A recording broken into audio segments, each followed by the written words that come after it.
This is In Character. I'm your host, Gerard Robinson, Vice President for Education at the Advanced Studies in Culture Foundation.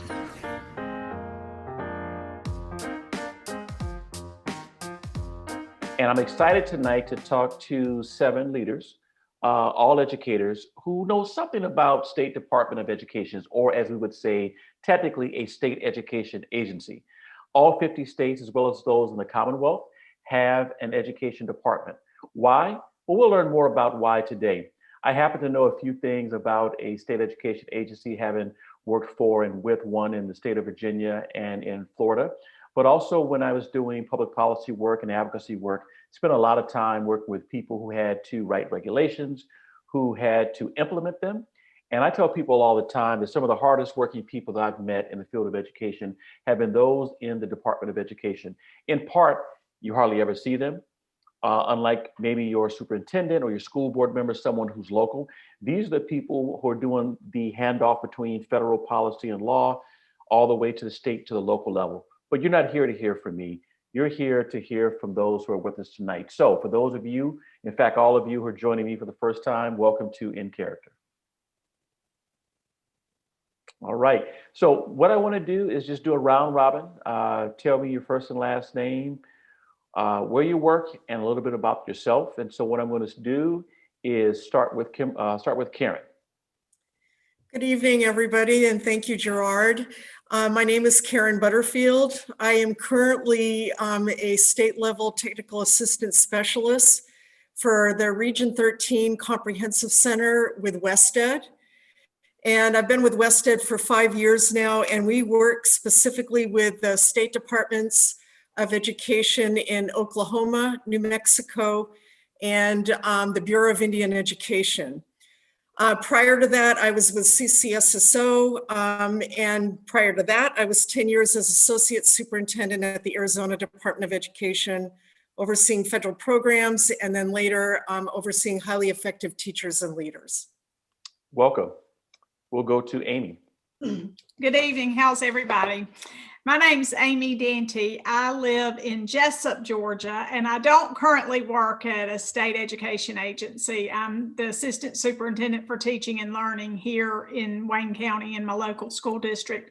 But I believe Catherine asked me to come on because I was the chair of the Professional Standards Commission in Georgia, and I actually had the distinction of being the first sitting classroom teacher who was the chair of the agency that credentials all teachers in Georgia.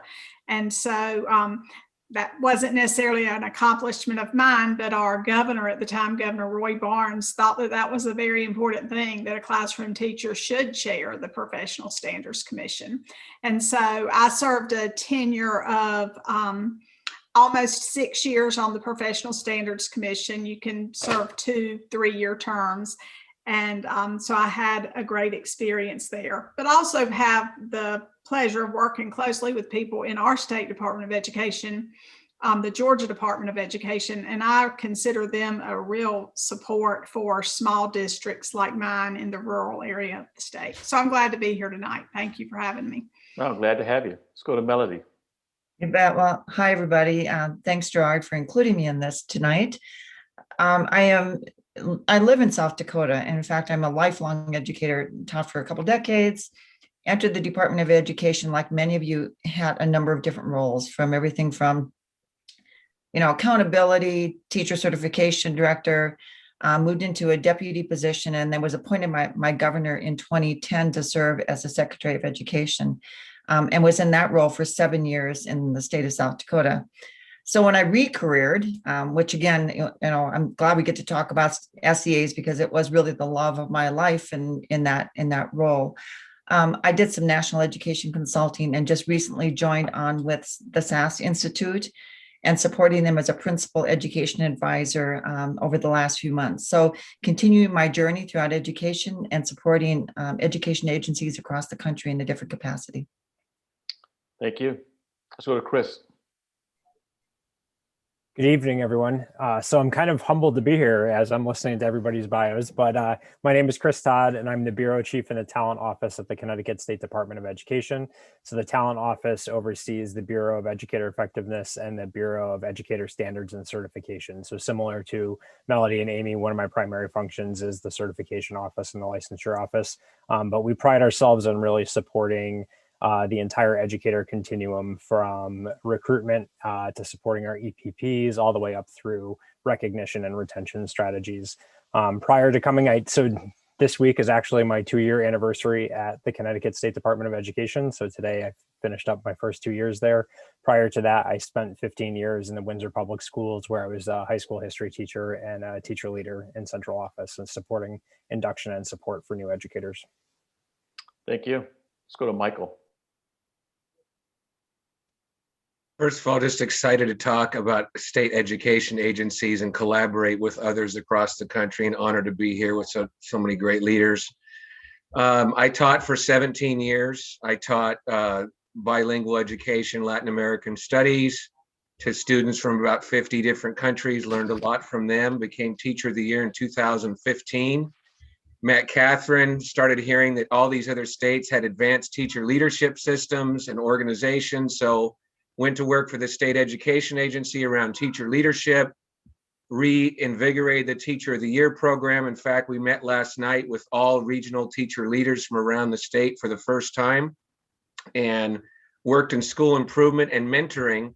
My current role at the Department of Education is I support 232 high schools around the state with 85 in my region. And just to give you a little bit of context, in Oregon, I'm in Portland. I could drive 7 hours and still be in Oregon over in Eastern Oregon. And as you well know, the state education agency is often perceived as not being visible, like Gerard said. So I worked to drive 450,000 miles the last 5 years to go almost everywhere to understand the context of where people are at and listen to them. So thank you for this opportunity.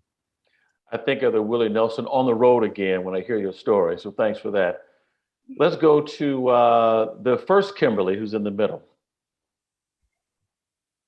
I believe that's me, but I'll take it and I'll pass it to my co-Kimberly on the call.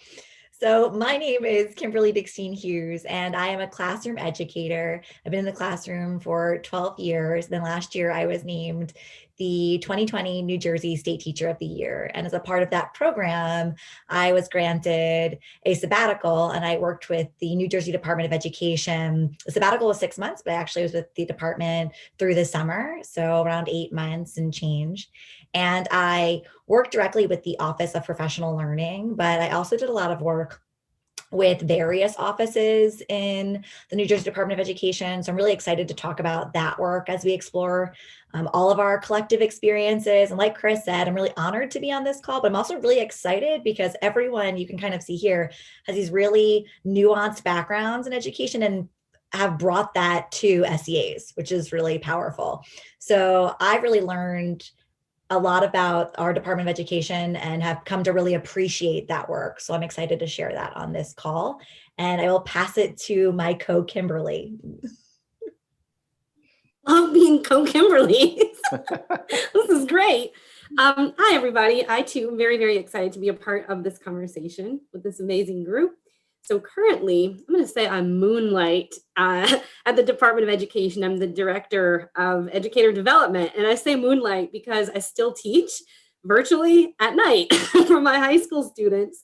And I've been very clear about the need for me to have hybrid roles for many, many years now. I also teach for a couple of universities. And then prior to this, I still taught, and I also worked in a district as the Innovative Programs Coordinator. And it was there I got to work a lot, like establishing new teacher induction and a lot of really consistent supports for paraeducators, which, oh my gosh, don't even get me started on paraeducators, just what they're expected to do, especially now. So I'm able to build on a lot of that work, and I get to work on our teacher pipeline with diversity and culturally responsive, learner ready teachers. And so I'm able to combine some previous work that I did as the state coordinator of Educators Rising. And now I get to build that into my day job. So I'm not just doing it at 3 a.m. in my spare time. So that's really good. But you're so right. Like between all of us, I feel like we're running a country. all of our little backgrounds.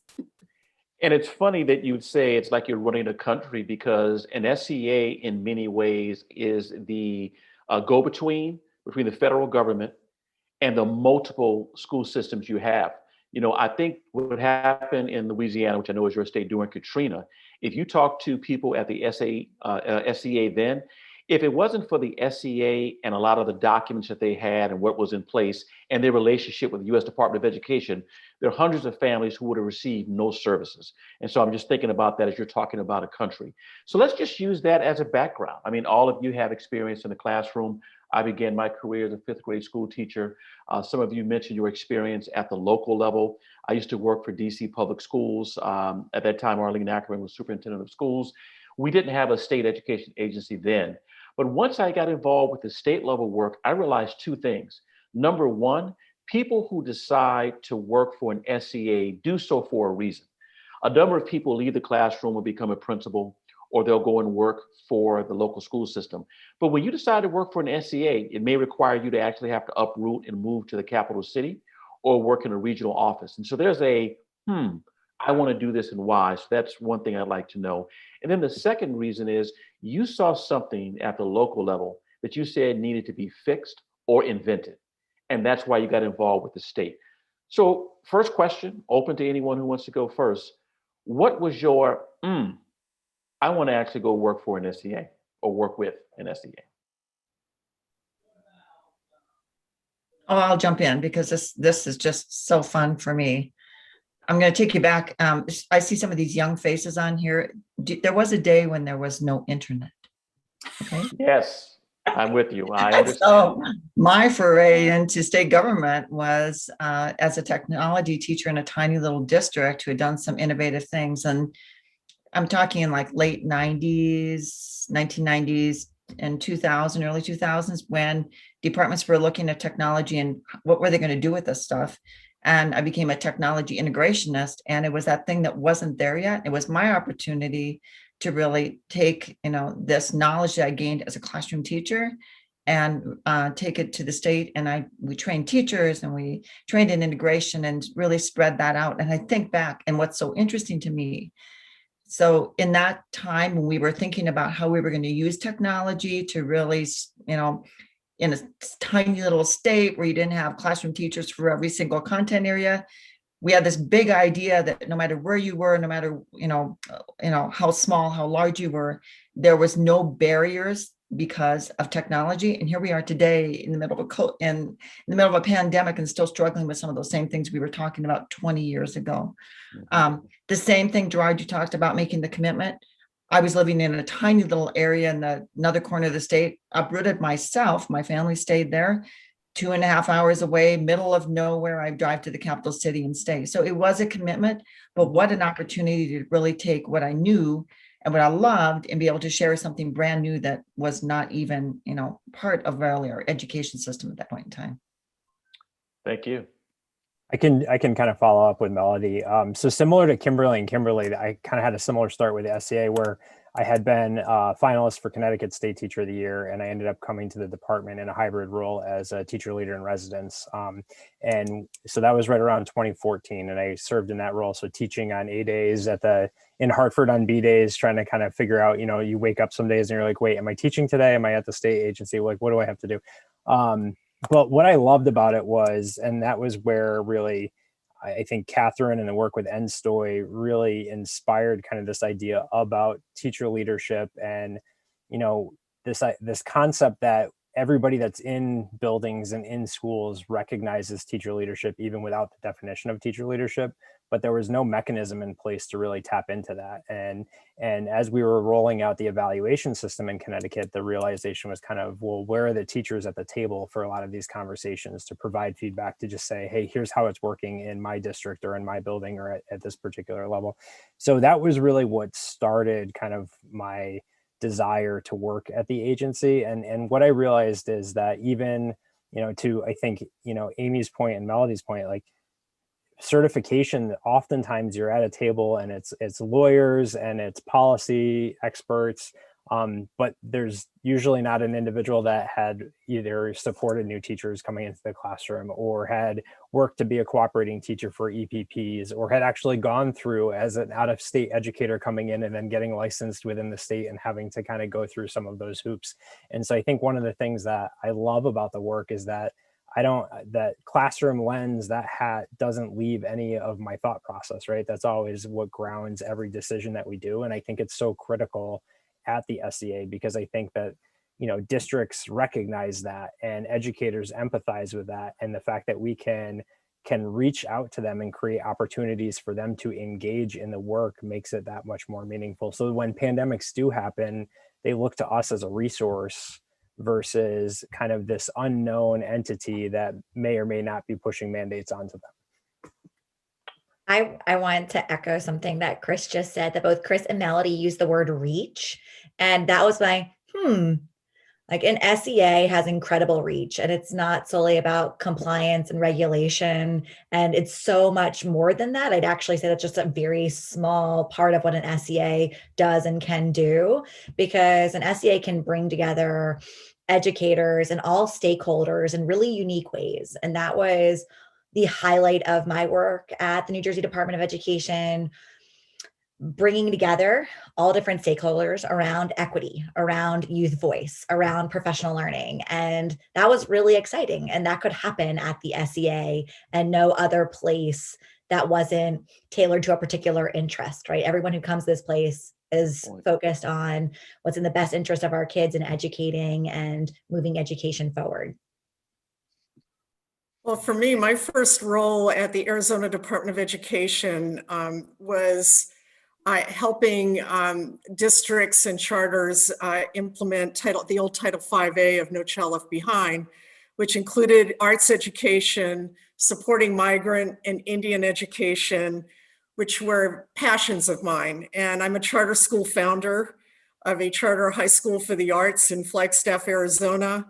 And as the 1993 Arizona Teacher of the Year, I just felt so excited that I had an opportunity to impact the arts, impact our Native students and other students at risk, because it also included dropout prevention and high school reform. And I just couldn't wait to get started to share those experiences from the trenches into policy and guidance for schools and other charters. So that was my introduction to the SEA. So my experience was a little different because as chair of the Professional Standards Commission, I was still a classroom teacher. And so I went to Atlanta, which is about 5 hours away from where I live, once a month, but there was a lot of homework to be prepared for those monthly meetings. And honestly, when I got the call from the governor's office saying that Governor Barnes wanted to appoint me to the commission, I had worked with Governor Barnes as the Georgia Teacher of the Year on another education commission. And so when his chief of staff called me and said, Governor Barnes would like for you to serve on the Professional Standards Commission, are you willing to do that? Well, I said, of course. When you're asked to do something by your governor, you try to, and it sounds like it's going to benefit teachers, you try to do that. And I'm really glad that I said, of course, but I did not know exactly what I was getting into. I had no idea. And but it was a tremendous learning experience for me. And some of what I learned is that, there were a lot of teachers like me that knew about the Georgia Professional Standards Commission because we all had a certification from there that we had to keep updated to remain teaching in the state of Georgia. But I was not aware of all of the other things that they do to really support teachers. And I think to give teachers a voice. I was not aware of the fact that in Georgia, there are 9 practicing educators on the commission, even though it's made up of 18 commission members. I was not aware that they helped to supervise the development of teacher education programs and that they also supported teachers in many other ways. And so I was thrilled to have the experience because I felt like living in a rural part of the state that I was able to use my voice to explain exactly what the agency was all about and how it did more than just provided that teaching certificate, but actually supported teachers in the work that was happening in their classrooms.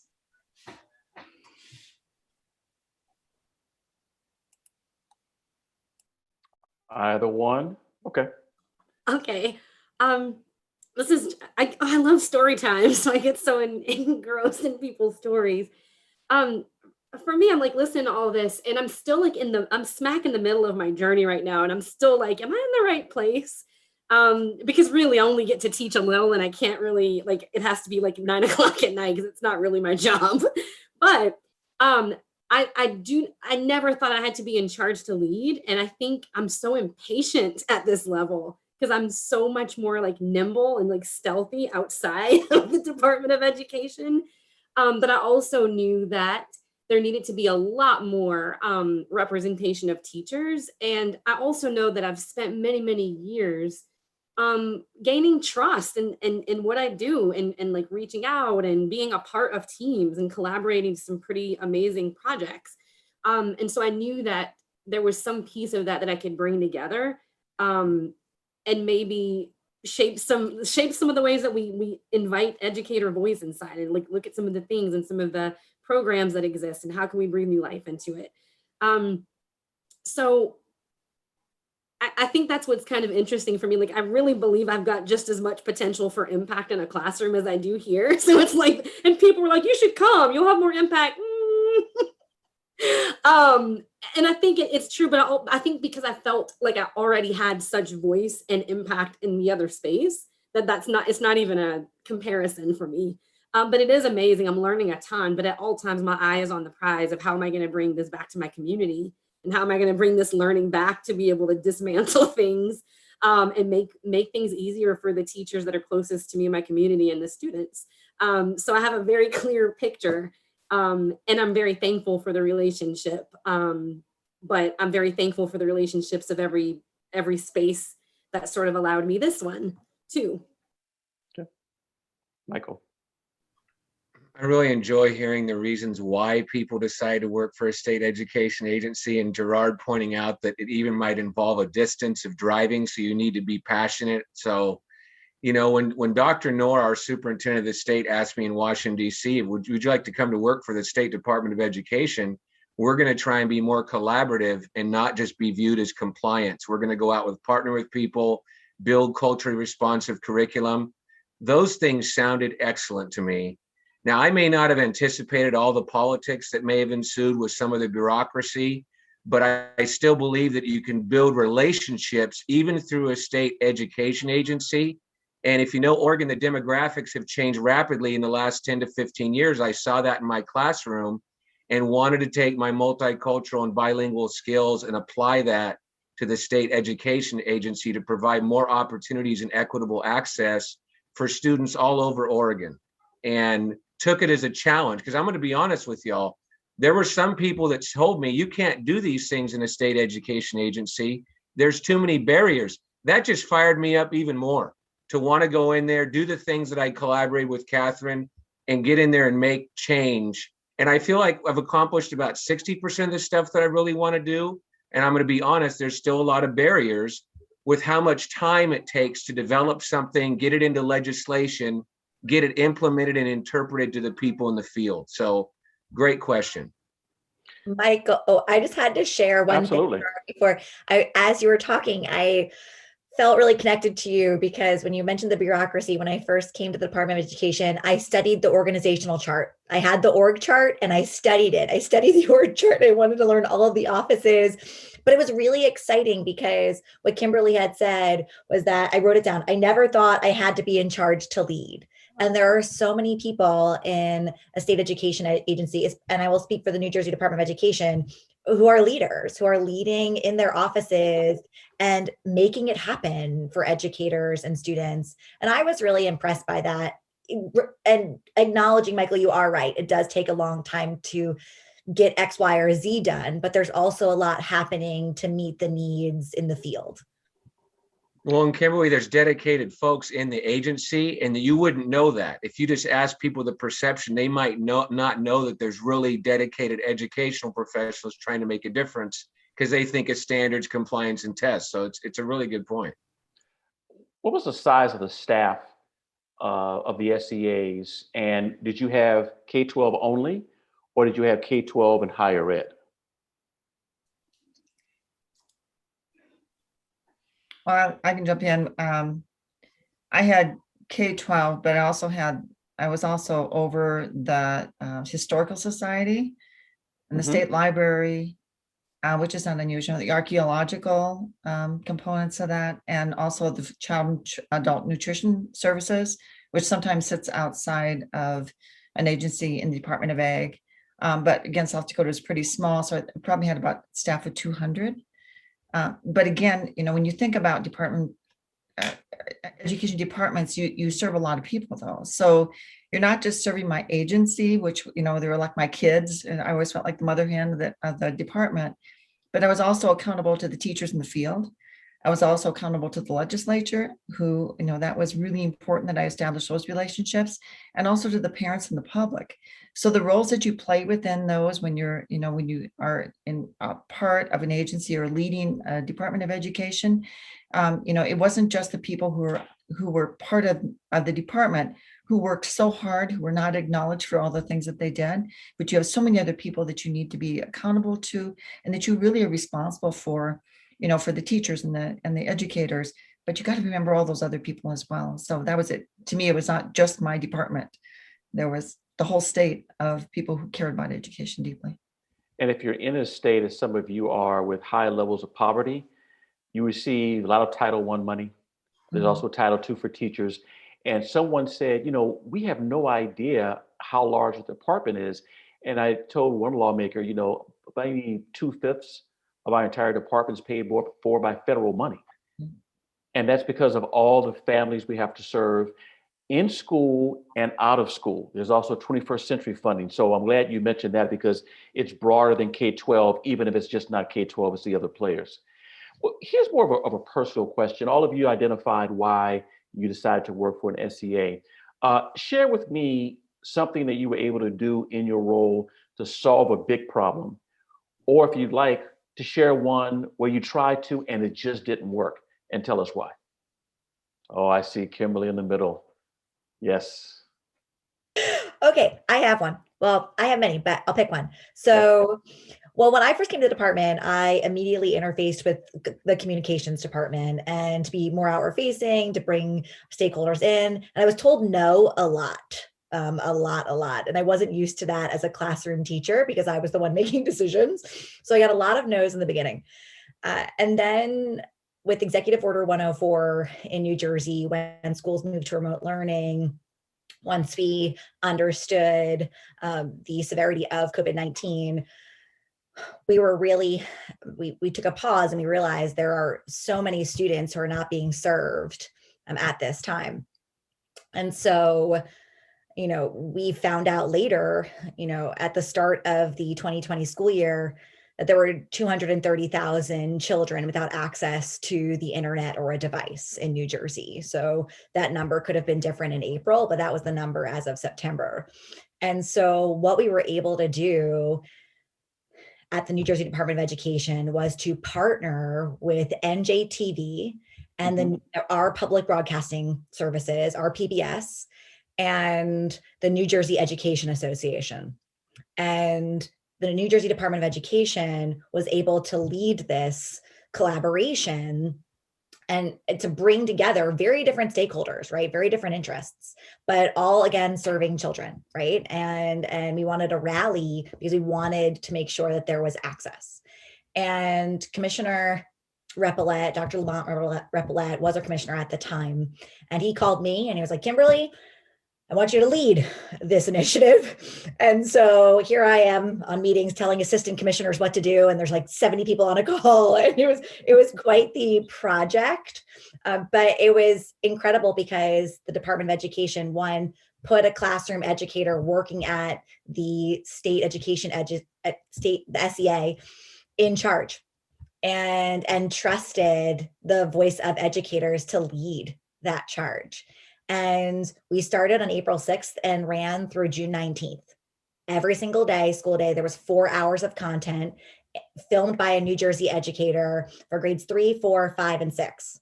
So we had 216 hours of educational programming during the pandemic. And that all started with the state education agency. And that to me is like the power of an SEA. And we were able to tap our locals and really bring together. We had 200 teachers volunteer at the start, and it was a really incredible journey. So NJTV Learning Live was this beautiful emergency relief effort that started with an SEA. Good one. Who's going to top that one? I don't know if I can top that one, but in 2011, as some of you remember, the requirement with the Obama administration for implementing teacher principal evaluation came about. And in order to be eligible for the $25 million pot of funding, you had to change legislation. And I'm in a state where it's heavily locally controlled.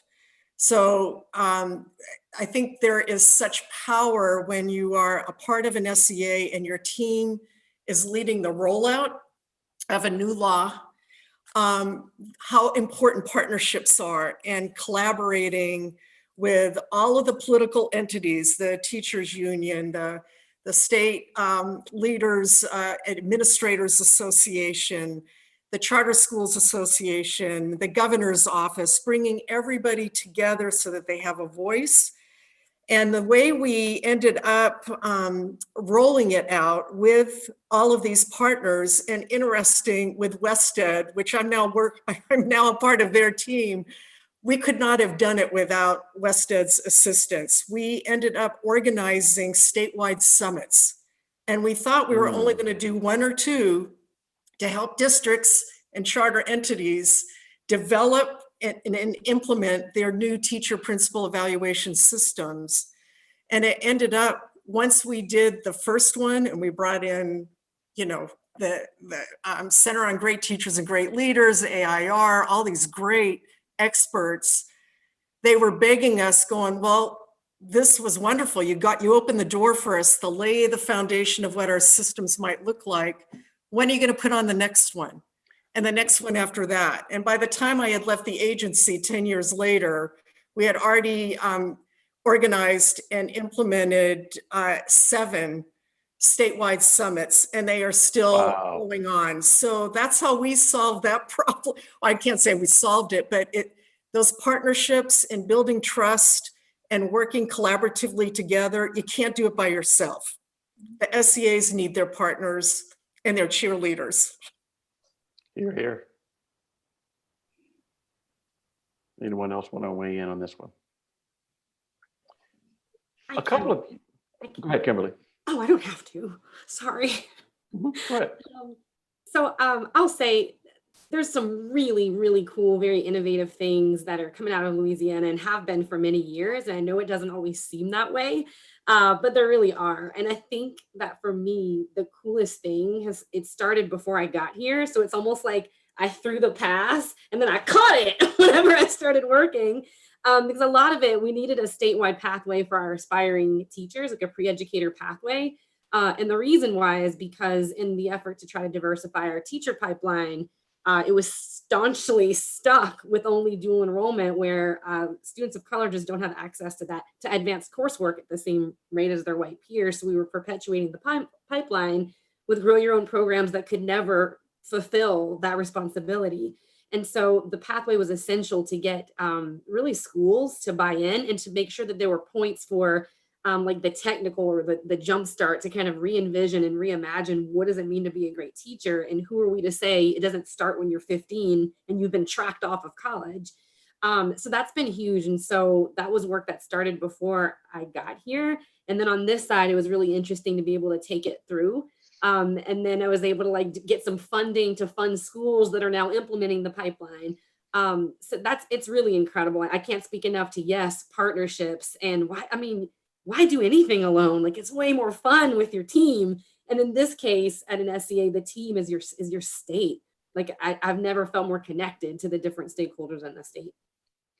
I just got to jump in from there Oh, because absolutely. both Kimberly and Karen, that was exactly. So the big thing that we were able to accomplish, and was kind of my last big hurrah, South Dakota was 50th in the nation for teacher pay. Nothing to be proud of, in that period of time.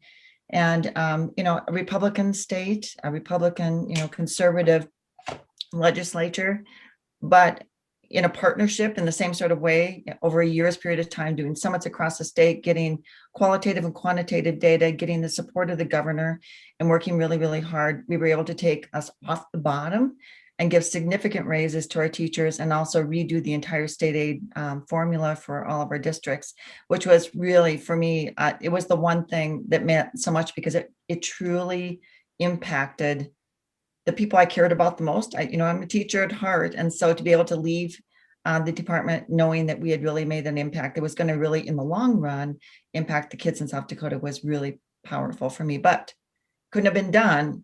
It wasn't Melody Schopp. It was pulling together all those partners and people and collaborating and saying, we all need to work together to make this happen, instead of the way that sometimes you can come in pretty heavy handed. It never works. And so, yeah, that was really the thing that meant the most to me. And Gerard, I want to jump in on this one too, because just listen to Karen and Melody about the partnership of all these different entities. We engaged with work with the Wallace Foundation, and Carlos McCauley from West Ed was appointed as a coach to our team so we could develop culturally responsive principal mentoring in our state, especially at title schools and schools of high need. And I was amazed at how long we actually took before we got down to implementing, because of trying to get the union involved, trying to get the administrators organization, trying to get the different entities in the state. And that was very powerful work. And then the other piece is, as you well know, if you're in different parts of the state, especially in remote areas, you get all the questions asked about the state agency. And we found a lot of students from Guatemala moving into Oregon. And I know, Gerard, you were in Florida and saw a lot of Latin American immigration. And people want to give Spanish to these students, even though they have Mayan indigenous languages. So we were able to actually work with the Mayan Language Academy and brought up the director of the Guatemalan Department of Education and work with our SCA to develop culturally specific mentoring supports for these Guatemalan students who are just arriving in Oregon, maybe not with full families. So the collaboration with partners to do principal mentoring, and then finding students that need more support, especially in far off areas that are not surrounded by resources. Great point. You mentioned culture, which is a good way of leading into the next question. You talked about Guatemala. I remember when we had the earthquake in Florida, earthquake in Haiti, the number of Haitian students, already a large population in Southern Florida, who arrived to Florida, and then what we had to do in terms of translating our documents into Haitian Creole. Someone just said, let's just do it in French. I went, oh, it's a little more than that, but yeah. Culturally responsive leadership teaching. Departments of education are known for a lot of things. When we say culture, people may not think of that, but SEAs do a lot to shape the culture for education profession, for teachers and others. Talk about, an example of when you were able to use or to work with partners or others, or a department or SEA in particular, to work to shape what culture would look like for a student. We had Mike, provide us a great example. What are some that you use either for schools, teachers, or students? Anything in Georgia we should know about, or anything in Connecticut? Yeah, I mean, there's a couple things that jump straight out. I think one of the things we're really proud of is we pushed out, we're one of the first states to have a history course being offered. It's legislatively mandated that all districts have to offer a history course in African American and Latinx history. And so that's been a collaborative, speaking to what everybody has talked about, very much a collaborative effort across the state to develop that curriculum, roll out the curriculum, and get it in the hands of districts. I think one of the things that, we talk a lot about is, and it's come up in kind of different dialogue, right? So I think the question of I oftentimes feel as though even though we're very proactive as an SEA, because of the time it takes to build those stakeholders and bring everybody to the table and get the input, oftentimes the field feels as though we're more reactive than proactive, but they don't kind of see all the behind the scenes work, that everybody's kind of referenced. And I think one of the things I love about the SEA is that we can shift culture in school buildings and school districts through encouragement, whether that's using policy levers to kind of drive those conversations, whether it's a sharing of best practices and really breaking down some of the silos that exist across the state from district to district. And I think an example that we worked really well for us in Connecticut this year was going into the year, we obviously knew that teacher evaluation was going to look very different. And all of our stakeholders really were saying, we want to focus on the social emotional learning for students. Like, what are we doing to support their social emotional needs? What are we doing to support staff? What are we doing to support building leaders? So we worked over the summer to get an executive order that basically allowed us to shift our focus for educator evaluation this year so that district leaders and educators had permission to focus their goals on SEL and supporting students and building leaders, like being able to focus on their reopening plans. And what we really took away from that is sometimes districts just want that permission to have the space to do what they feel they need to do to best support students and staff. Mm-hmm. And I think that really speaks to how an SEA can drive culture in a state around particular topics or particular focus areas. So this is a little different, but in Georgia, our State Department of Education requires a survey from schools. It's called the Georgia Student Health Survey. But it is a tremendous tool for local school districts. They gather data from students in grades 3 through 12. They gather data from parent stakeholders and from staff stakeholders. And so there are 3 different surveys, and they're very in-depth, and all of the information is, of course, shared then with the district. It's completely anonymous, but it's been a tremendous tool for us to use alongside other data that we have to really dig deep and do some really important root cause analyses of problems that we may be having in our schools. And we've come to expect that we're going to have this kind of data each year. And so it really drives a continuous improvement process in really meeting the needs of our students in ways that, honestly, in like a small district like mine, we wouldn't have the manpower to create that kind of survey and to manage that kind of survey. And so that's one of the things that we've come to really expect. And also, because every school district in Georgia takes part in this, it allows us to collaborate around that same data with our regional peers. We do have regional service education agencies in Georgia. And so it allows us to collaborate around that data set so that we can create a better climate and culture in our school systems and in our communities at large. And so that's a real help that is provided by our State Department of Education. Interesting. A number of you in your conversations have talked about a federal policy. So Melody, when you started off, I was thinking at the time you mentioned was Goals 2000 in place at the time? And then Karen, when you were talking about Arizona, that would have been, of course, No Child Left Behind. Right. We're now under Every Student Succeeds Act. Can any of you share a story of any interaction you had with the federal Department of Education? And what was that like? What was the matter, and how was it handled? Because that's also a part of what SEAs do. Well, I can.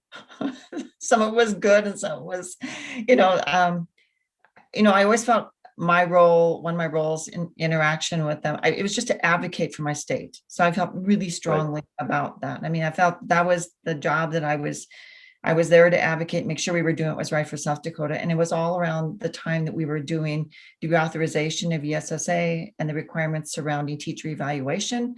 And those of you who are involved in this work know that we were required to have a certain percentage of the teacher evaluation system that was built on test scores, et cetera, which was extremely controversial, I think, for all of us to really engage in, and how to do that and do it right. And, you know, in working through those different policies and working with, again, with the teachers across the state.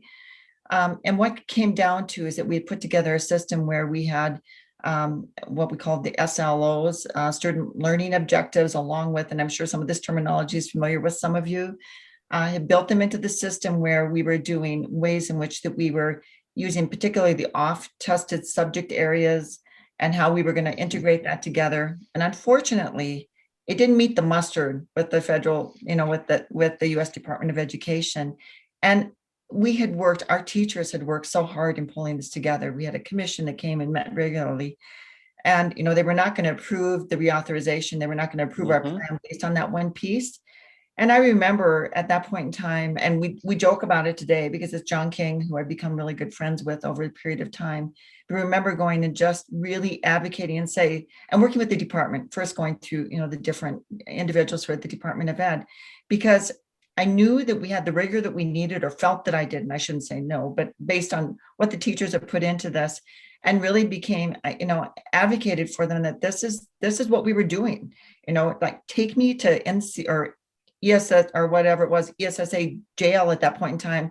And I'm standing firm on this issue because I know it's right. And, you know, what are you going to do to me? I'm little South Dakota, but I felt that strongly about it. But Right. and we did, I know I have to say to their credit, there was a group who came from the U.S. Department of Education and met with staff from across, not just staff, but from teachers across the state. And we told our story and advocated, and we were finally approved. But it would have been easy. It's easier to just say, because I always had staff who were intimidated. It's like, oh my gosh, what are they going to do to us? So what are they going to do to us? You know, what are they going to do to us? We have to stand for what we know is right. So that was one of the things I was really firm about, that if we know what is right for what we do, and if we have something to back it up, we should be speaking our voices to let them know. And usually we had a really good workable relationship with them. You know, if you had things to back it up with. So it was a back and forth, but that was one time when I, you know, there probably was not the only time I can say, but that I just knew that, you know, this is what I had to do. This is part of the job I had taken on, was to stand up for my state within the guidelines, because there is reasons for the federal regulations. We all know that, but we also have to fit them in. I'm actually, John's going to participate at the end of this month in a monthly seminar I have on education. We'll thank him that he didn't put Melody in timeout for this. That's so funny. It's a good one. Any other stories? This doesn't necessarily connect to US Ed, but Melody talked a lot about giving teachers voices, and probably all of us on here have always felt our teacher voice or found our teacher voice at some point. But I do think that is a really important part of state education agencies.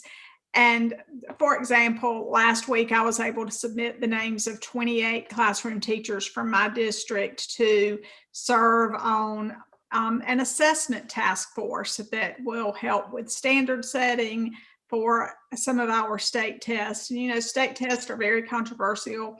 They drive so much of what happens in the classroom, you know, the good, the bad, the ugly, all of it. And I just believe that when teachers have an opportunity to participate in those kinds of things and to have their voices heard, you know, maybe they've never been on a statewide committee, maybe they've never been to the actual building that the State Department of Education is housed in. But when they have those opportunities to use their voices, I really feel like that that teacher agency that comes out of that buffers who the teacher is.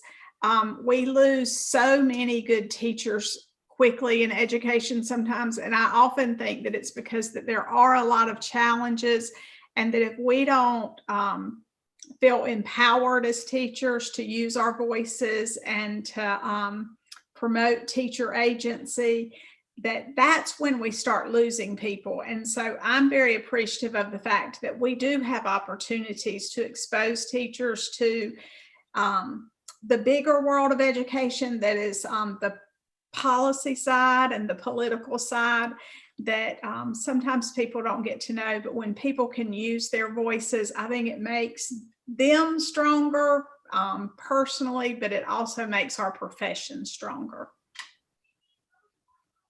Yeah, just to go ahead, Kimberly. I know this deviates from Gerard's question, but I made a mistake as Amy was speaking, is that I hope that this call for folks listening demystifies a lot of the public's understanding of an SEA. And I know my time, I'm really sorry. My dog is growling and barking, and on interviews, this would not happen. But I still will be joining the call. But to my point is that I feel that we would all benefit from having access to our SEA or LEA. And I know in New Jersey, we have 21 counties, we have our county offices, and having access to the county office, having access to the SEA, and knowing that that door is open is really empowering and exciting. And it's the same thing that we're preaching to our students. And we have to learn how to exercise those muscles too. So I am going to mute myself because my dog is also exercising his vocal muscles. I love the points that Kimberly and Amy made about just voice and being valued by the state agency. And one thing I want to speak about that I know people on this call and in this panel know a lot more about than I do. But when I came to work for the state agency, I did not know what the term school improvement meant. And after 4 to 5 years, I'll tell you what, now I realize there's a real difference between saying we're going to improve at the school level versus engage the whole district system. And I can tell you, we spent a couple years at Oregon looking at why our graduation rate was stagnating. It's since gone up. It's gone up in focal student group populations. But I really believe that engaging the entire district system and facilitating the schools in the district to be talking with each other and the district office is really important. Because in prior models, I could go out and build a relationship with a school and that individual school could improve. But unless it was attached to the entire system-wide changes throughout the district, it wouldn't be sustainable beyond a leader. And part of the Wallace Foundation informed that work. But that's something I think people should realize too, is that school improvement means a lot of different things. And it can be at the school level, but it also can be part of a district system and a state system. And I was just going to... Go ahead. No, go ahead, Chris. Then we'll go Well, I was just gonna build upon what Michael said, because when you're at the SEA level, the state level, it's also critical to model how we are partnering within the agency, across bureaus, across divisions, across programs, to support improving student achievement, improving schools. And it's not easy to do, because those of us who are or have been a part of an SEA know how isolated we can be. And it's really hard work to try to join forces internally to show the field, hey, we're in this together with you. So I just wanted to build upon, Michael, what you had commented on regarding, leveraging those partners. It can also be internally at the SEA level too, to support improvement. Points. Chris. Yeah, and I was just going to build off of Amy's point and to kind of your point, Karen. I think we talk so much about we work to bring educator voice to the table, right? And to inform policy and to empower them in the development of, and then also the implementation of policy. But I think one of the things I find myself thinking all the time is that I took for granted how powerful my voice was as a classroom educator. And it didn't really sink in until I was fully at the SEA full time. And so I think it's not just bringing educators to the table to influence policy, but it's also working with educators so that they understand that when they leave the task force or when they walk away, that their voice they have so much freedom and so much power in their voice because they're not actually part of the SDA in some respects, because we've all been there where there's been policy decisions that are SDA decisions, and we may or may not necessarily agree with them for a variety of different reasons, or we want to champion them, but we can't publicly go out and advocate or write op-ed pieces or call a gathering at our local association, and getting educators to just understand that they have that ability. They can write an op-ed. They can go to their local association and say, hey, this is something that we really have to get behind. How can we message that to the field? And I think that that's also so critical of kind of the understanding in the field with the SDA, that I think oftentimes they come to us and they see us as this like final decision maker with so many things. And it's really like, no, we can help guide this work, but at the end of the day, you still have to champion it in your district and at the local level. Good point. Here's the closing question for you to think about. So we have new leadership coming into the U.S. Department of Education. Chris, with closer ties to leadership than the rest of us. You're also bringing in new team members, some from DC, some holdovers from previous administrations, some are career professionals, but some will be appointees of Biden and Vice President Harris.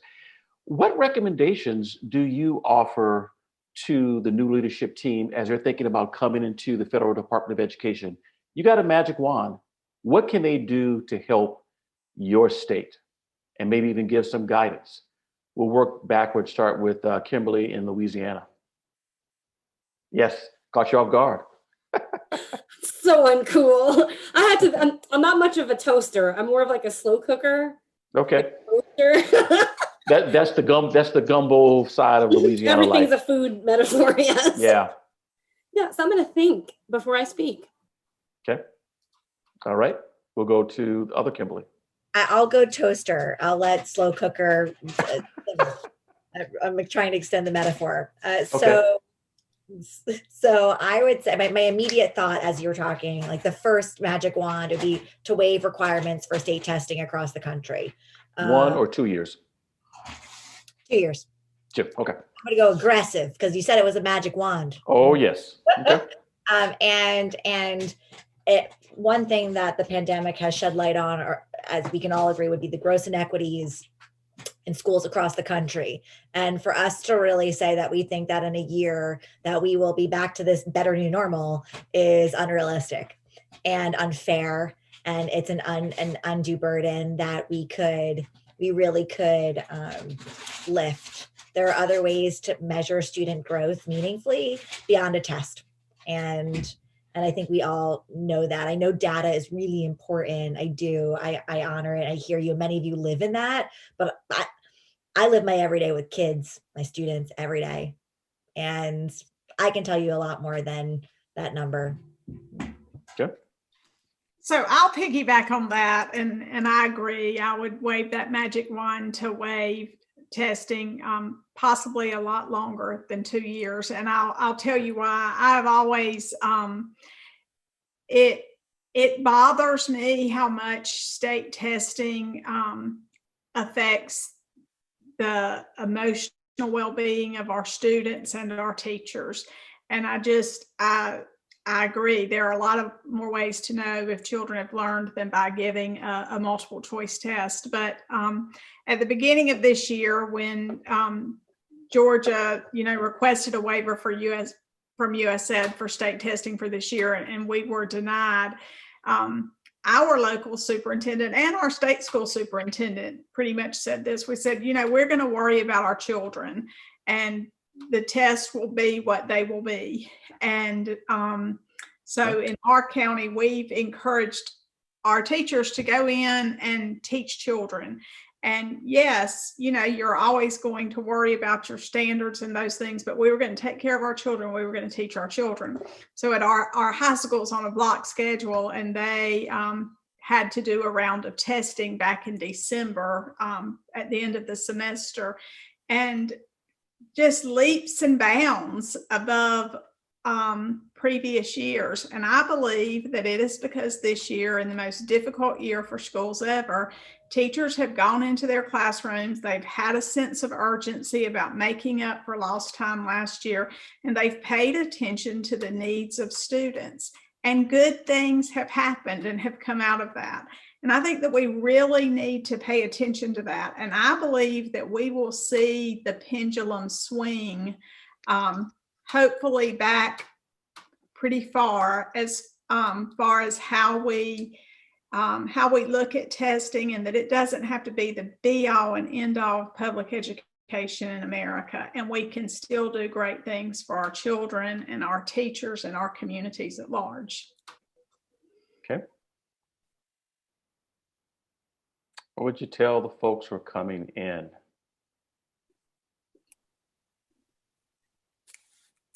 The bubbling still going on? It's like double Dutch. Like, do I jump in? Is it my turn?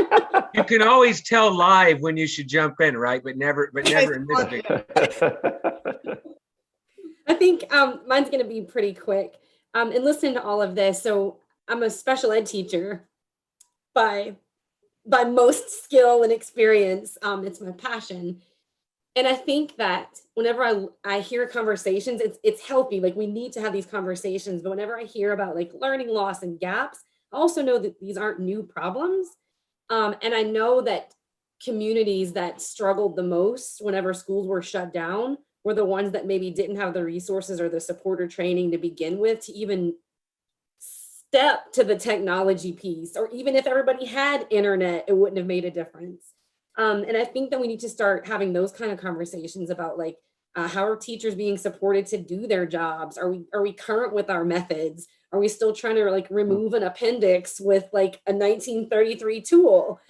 Because for so many, things have been moving for a while. These gaps, they were everywhere. It's just people didn't start to really notice until it was everybody's kid.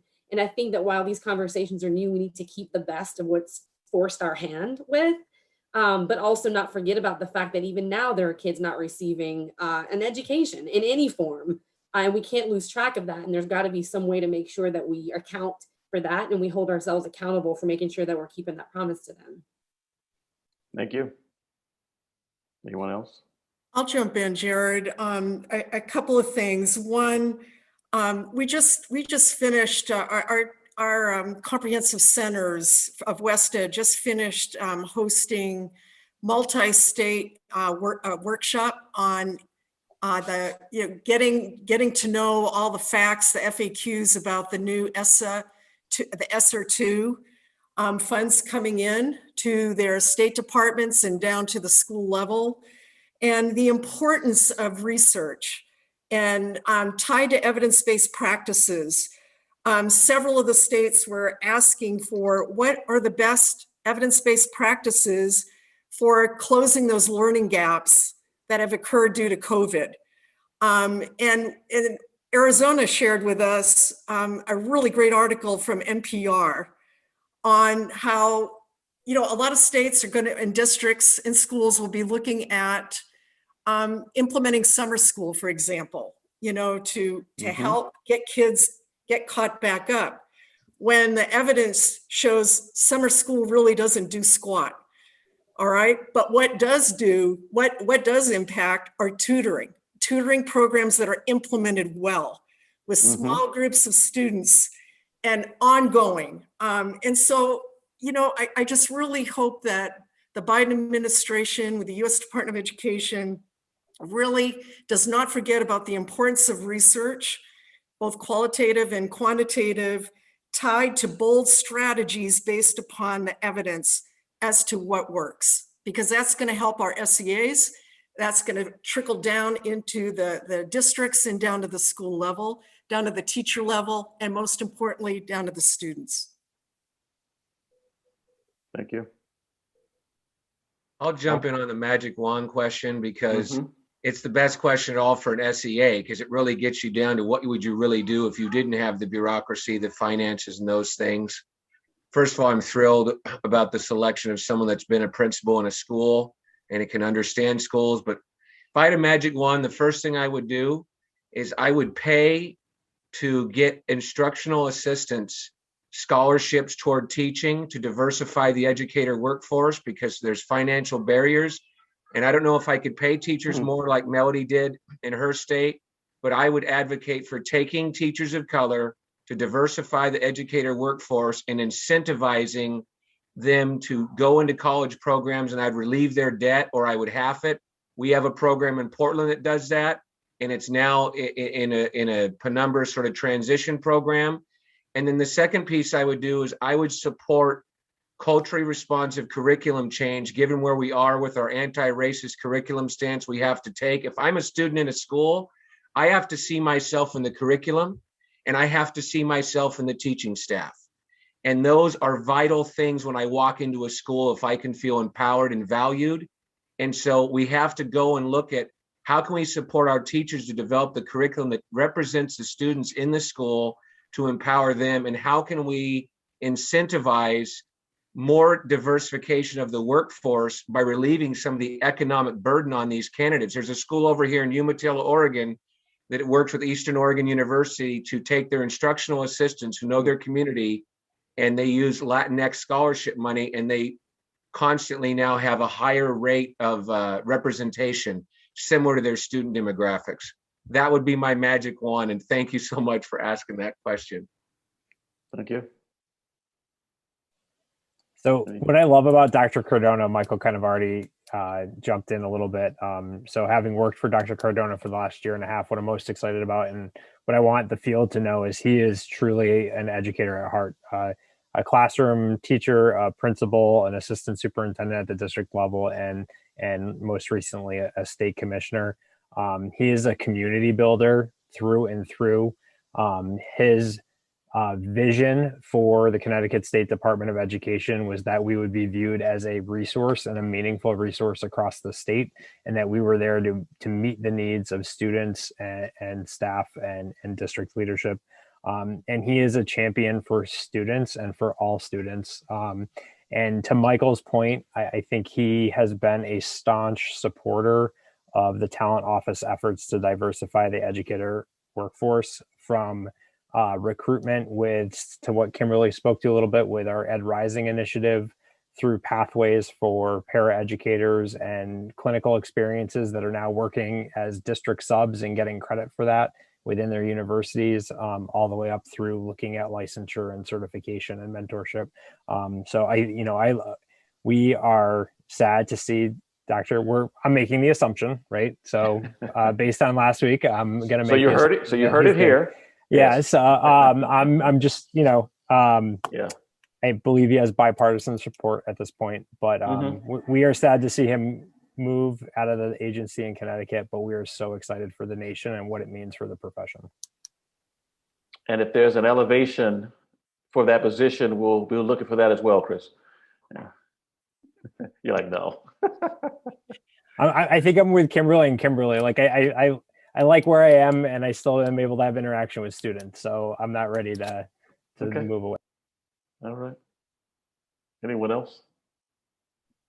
I think I have so many things going through my head. I think first is if we just pay teachers what they're worth, would just, that has just been my passion all the way through, is that, every kid deserves a great teacher in their classroom, but that great teacher needs to be compensated appropriately. And that's not as easy as it sounds. So, I mean, that's like, oh, Christmas time. It's not that easy. Even if he believes in it, for him to be able to push that through, it's not as easy as it sounds.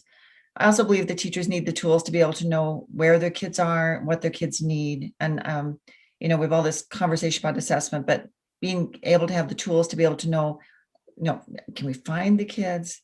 Do we know where they're at? And then what do we need to do to be able to support them once we know that? I just look back, I taught for 24 years and, hopefully I didn't do any harm, but I didn't have the resources at my fingertips to be able to identify where my kids were and what their needs were. I think we deserve to give to teachers those tools so that they can appropriately support them academically, as well as socially and emotionally, to become the best that they can be. And that really is all wrapped up in a ball with having all the things that teachers need and paying them appropriately, but paying attention to the individual students. Students deserve that as well. So parents want to know. So And I would add, Melody, in supporting our school leaders, Yes. because the school principal is second to the teacher with impact. And we're doing a lot of work with a couple of our states with supporting principals and their principal supervisors. So I wouldn't want to forget about our school leaders either. All right.